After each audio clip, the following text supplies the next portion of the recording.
to Natalie. Welcome to my channel. So this is the makeup you're gonna see tomorrow. If you're like, Natalie, you're looking a little rough right now, this is because this is the end of the day makeup. I'm filming this at the end of the day. This is my weekly story time. But I have something to ask of you guys, okay? Are you ready for my proposition right now? I know I promised a good story for this week, but are you gonna hate me if we change it up a little bit? This week has been a lot. I was gonna talk today about that case, but I don't have the energy to do it. I don't, but I feel like I have to address something. Okay? We're just gonna do it, whatever. And I just want to address it. Okay? And then we'll pick up with the story next week, and I'll feel a lot better if we just do this now. I'm on Suboxone.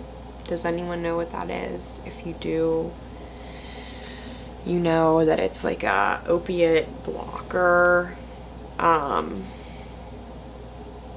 So Suboxone is something that you take every day, and it prevents you from being able to use opiates.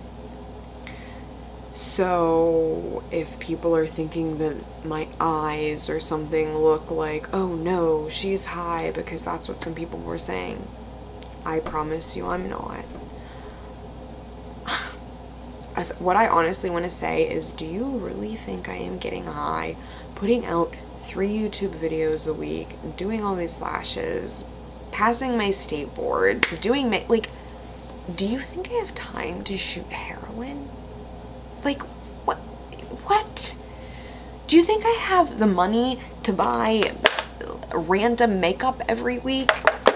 Shooting hair, like, just get out of here with that. Seriously. Like, it's annoying to me, honestly.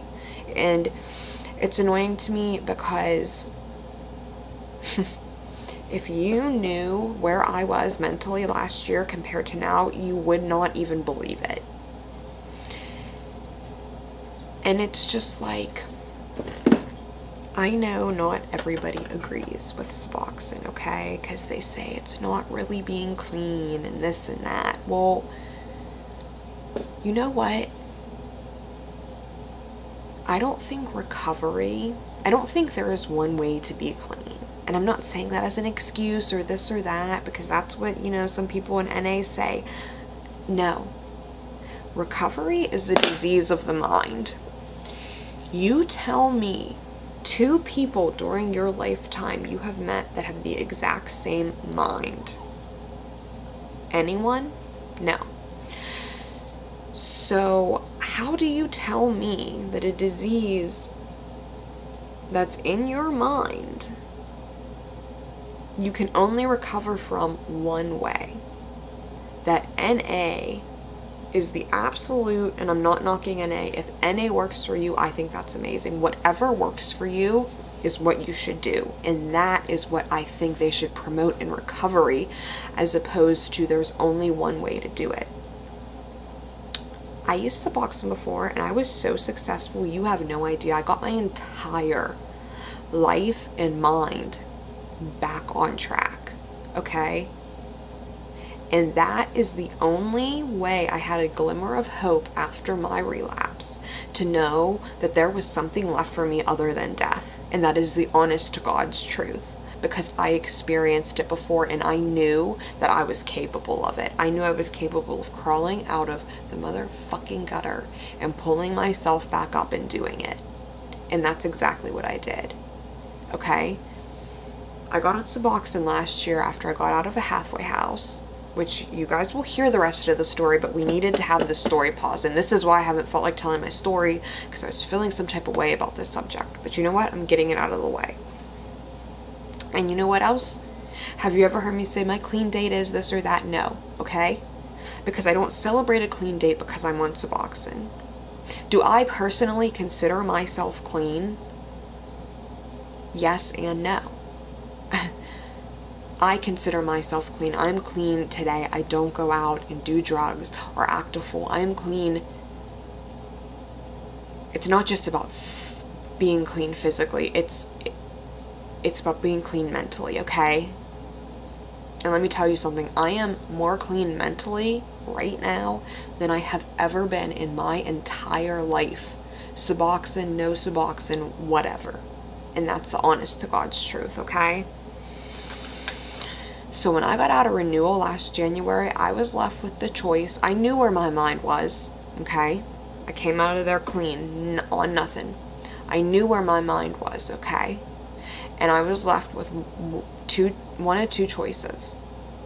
I could come out and I could say, oh yeah, I got this, and pretend, and end up dying and leaving my son with no parents. Or I could tell the truth and be like, you know what? I'm not ready. I don't know what you want me to say, but I'm not ready mentally. Something still isn't right. Let me get on Suboxone because I know it worked for me before and I was able to get my life back. And let me give my son the mom that he deserves to have. And let me give myself the life back that I deserve to have. And that's what I did. And you know what? Maybe not everyone agrees with it, but that's okay. Because look at where I am now compared to where I was. And I will tell you, people who do drugs, don't do drugs, whatever, there are very few people that I know that have accomplished what I have this past year. You would not believe the setbacks, the struggles, the things I have done this past year, okay? So I feel like I made the right choice. Now, you know what? I'm not proud that I didn't feel strong enough to do it without a crutch. You know what? I'm not, but I did it. And you know what? There's going to come a time where I decide to get off of it. And I'm going to let everyone know when I do it. Now, I was telling my story in chronological order, and I was going to get there and talk about the Suboxone. I just didn't bring it up yet because I didn't know how. I didn't know what I was going to say. I mean, you got to give me credit, guys. Like, I'm telling my life story on YouTube. Like, do you know how much criticism you get about every little thing, let alone a topic like this? You know, like, it's rough. And once I started thinking about it and the comment that was made that made me even decide to tell it now, I was like, you know what? When I do get off it, I'm going to let everyone know, and I'm going to tell them my struggles. I'm going to tell them how crappy I feel when I'm going through it when I get off of it. And you know what? I mean, I might as well. I'm getting this all out here. I just might as well do it. And you know what? No matter where my station is in 1-2 years, whatever, or my makeup career, whatever, I always want to be known for being real. Like, legit. Like, that's how I feel. And I don't want anyone thinking that I held something back. And that's not my intention. So I don't know. I just had to say it. And I feel like it looks like I'm like crying, but I'm not. I think my mascara was running because it's been on for a while. But when I do get off of it, it's gonna be hard. You withdraw off Suboxone. Like, okay, so when I take Suboxone every day, I don't know if people think like, oh, she's getting high. I promise you that is not the case. When I take Suboxone, I feel totally normal. When I take Suboxone, I don't feel high because I'm so used to opiates. All Suboxone does is fill your opiate receptors, so if you were to use, you wouldn't be able to feel it. So to somebody who is not used to opiates, them taking Suboxone, they would feel it. Me, I just feel normal every time I take it, but if I was not to take it, I would feel sick. So eventually, when I decide to get off of it, I will wean myself down, and I will make sure that when I do stop taking it, I'm in an environment that I feel secure, that I wouldn't have a worry or a scare of relapsing. Because when I tell you I'm going to do this the right way, it doesn't really matter who believes me at this point, because I am. When I'm on Suboxone, see, this is what I don't understand, why it has such a bad stigma. Okay, so say I'm out ripping and running, as they would say, for 5 years, 10 years, whatever people do. And I check myself into rehab for 30 days. And they tell you, no, don't get on Suboxone. Do 30 days in rehab and get out and work a program and you'll be... I don't care what anyone says. Do you know how hard it is to tell somebody that in 30 days you're not only going to stop putting a drug into your body that you've been used to for how long, but you are going to change your lifestyle, your like,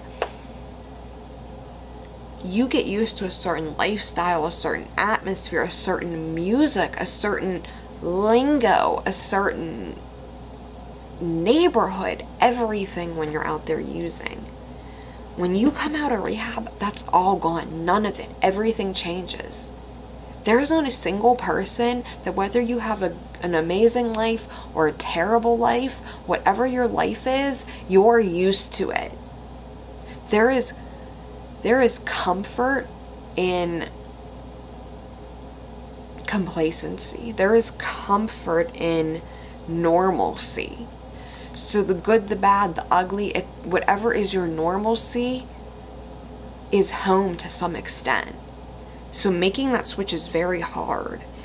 And for me, it's really hard, man. It's really hard to come out, and like with my anxiety and depression and my perfectionist tendencies, it's so hard. I start freaking out about where my life is at, and when I'm on Suboxone, it takes away that extreme paranoia and that extreme anxiety, and it allows me to build my life up and get my life back on track. But not only does it do that, okay, this is how it is for me. So you check yourself into rehab after 10 years. No, you check yourself into rehab after a year of ripping and running through the projects. Come out after 30 days, you're expected not to remember or try to block out that lifestyle. It's hard.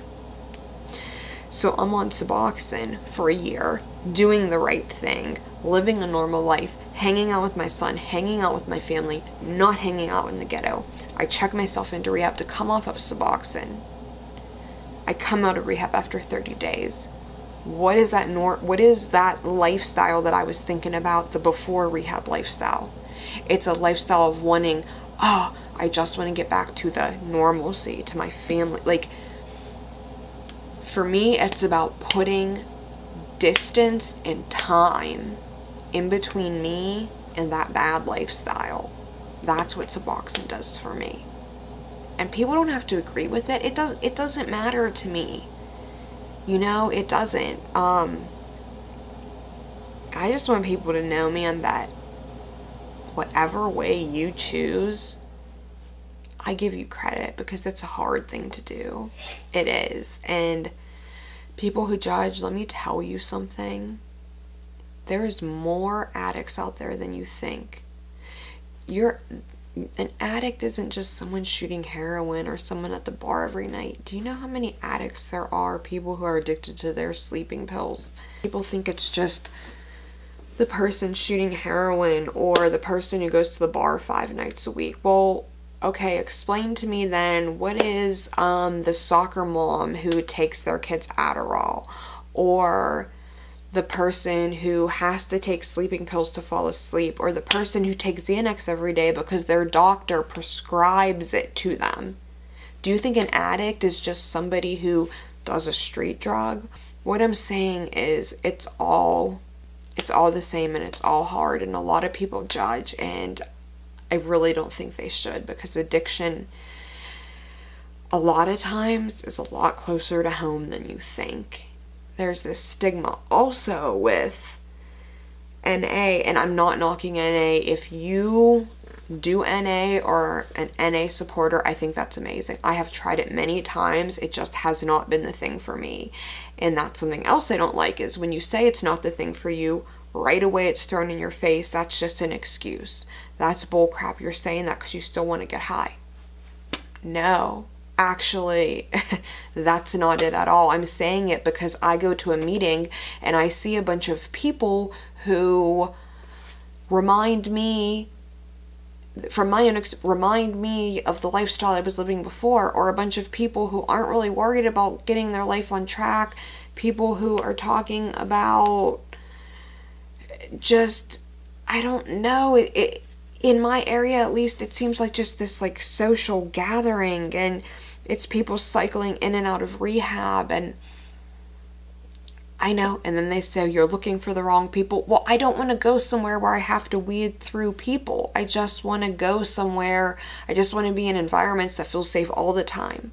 I don't understand why there has to be one way to get clean. I just don't understand it. As I said, I think addiction, I mean, it's a disease of the mind, and everyone's mind is different. So it's not like when you have a broken bone and there's only one way to mend that broken bone back together. Is there only one way to make somebody's thought processes change? I don't know. I just really feel that there are different ways to go about recovery. And if someone is strong enough to go to rehab and come out and not need any aid, then that's amazing. Like, that seriously is amazing. But I don't think there's anything wrong with taking Suboxone or methadone. If, like, I know so many people, yes, there are people that fail on it, but then there are also people that fail on recovery without an aid too.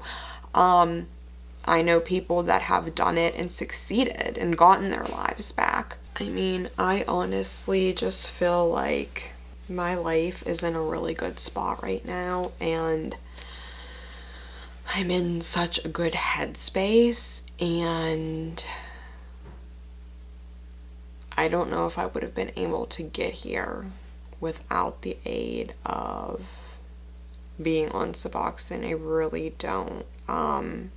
I just feel like recovery is a really long process, and some people might do better with totally taking away all substance and then working on themselves, or some people might do better working on themselves and then totally taking away all substance. I don't think there's some mathematical equation of how you have to go about recovery.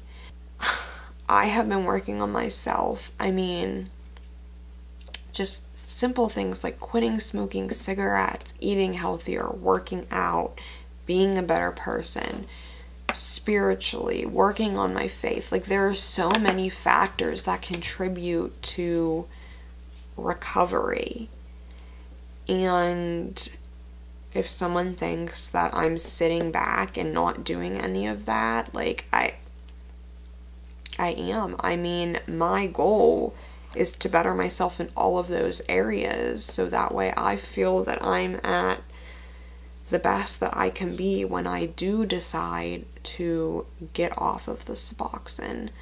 So, I don't know. That's really it, I guess. I just felt like I should share that because I don't know, I don't want people to say, oh, she's this or that. Like, how am I lying? Because I never said all I said at the beginning of this was I was telling my story. Like, and I started my story at the beginning. So, like, I don't even understand. I'm not owed. No one is owed an explanation about my life. I chose to do it, but I also chose to tell this too. So, I hope that you can respect me for it. If you can't, then there's nothing I can do about it. But I will continue to tell my story, and I will continue to do my makeup, and that's what I'm gonna do because that's what I want to do.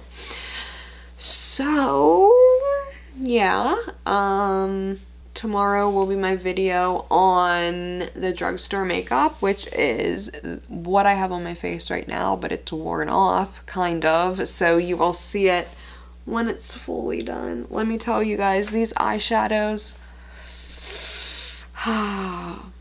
not my faves, not my faves. But yeah, alright, so that's it. I promise that I'll pick my story up next week. I just like had to get all this out. I think it was like really just eating at me, and like I wasn't gonna feel okay and like okay with my channel and all my social medias like until I cleared the air and just got it all out in the open. So that way, like, anyone else who says anything from here on out, like, I really don't have to address, because there's nothing that, like, it's just, I just want to block the negativity and just do what I'm here to do, you know? Alright, so that's it, you know, like, subscribe, check out my social medias. Kylie giveaway is picked tomorrow, and that's it. Love you. Bye.